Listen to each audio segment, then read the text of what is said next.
This is my first test recording with the Filmic Pro app for iPhone. And as part of that, one of the reasons that I chose to get that is that it offers the ability to change what microphone you use on the phone.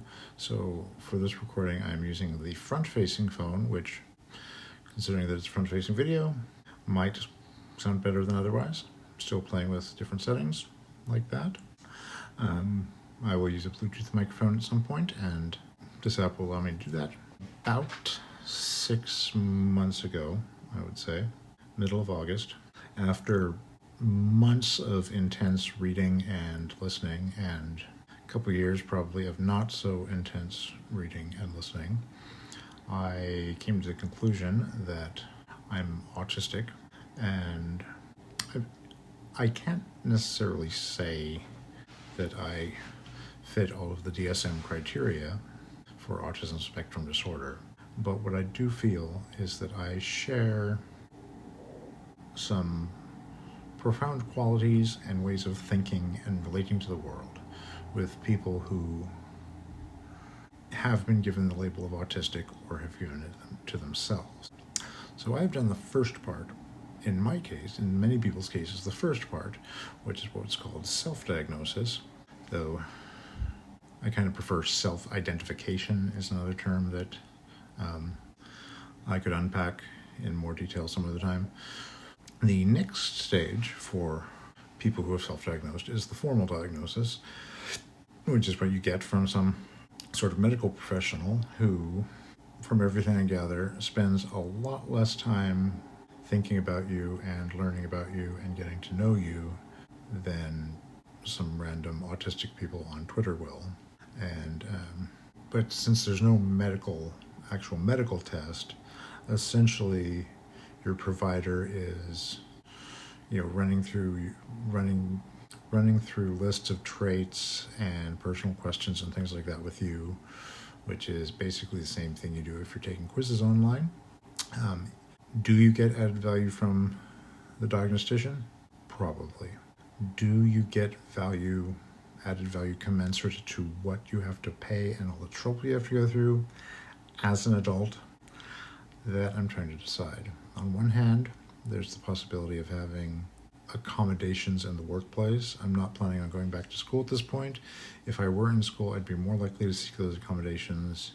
Tricky thing with having the diagnosis for accommodations in the workplace is that it can protect you and it can get you better working conditions that will allow you to thrive.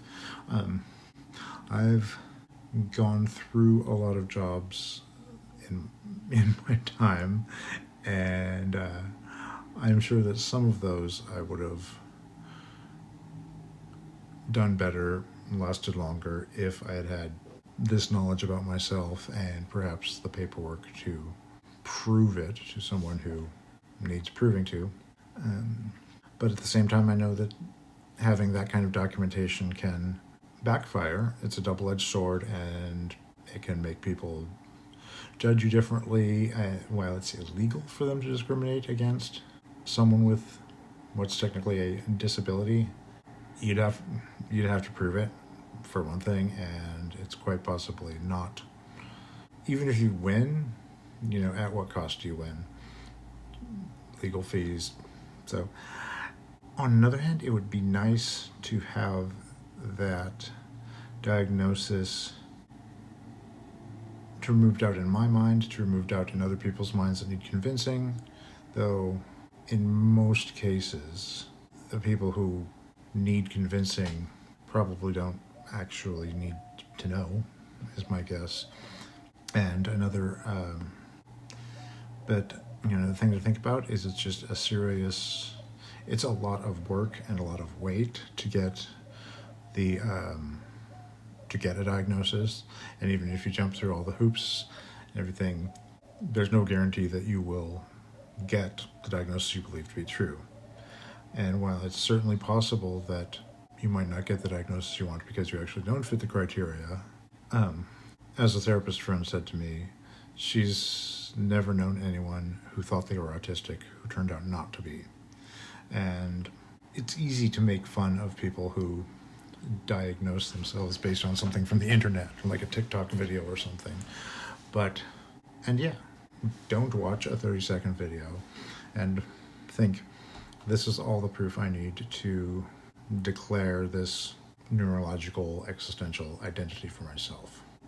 TikTok can be a place to start, because not just do people talk about their experience, but what I find in the neurodivergent TikToks, the autism and ADHD, is people really use the medium to express what it's like to be them with their brain to a large extent. Like, sometimes you can read a book and someone describes their experience and it's like, oh yeah, those words ring true with me.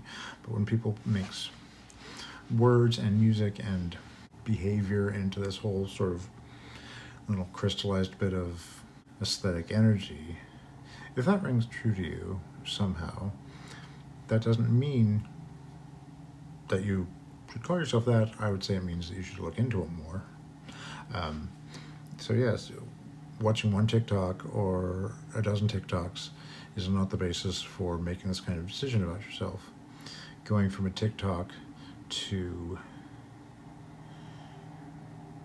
a YouTube video to a dozen videos to 20 YouTube videos, reading blogs, reading books. There's some excellent books by people who are autistic in different forms, expresses themselves different ways, but you still, the more you read them, you definitely feel the common threads in their experiences in their lives. They're all different, but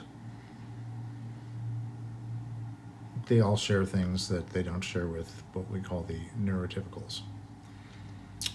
And if you dig into these, what I would tell people, if you have any interest, if a little bit of something I post about autism or ADHD sounds like you, my advice to anyone, look into it. Watch some videos, read some blogs, read a variety of sources. Determining what sources are better to trust is for another video.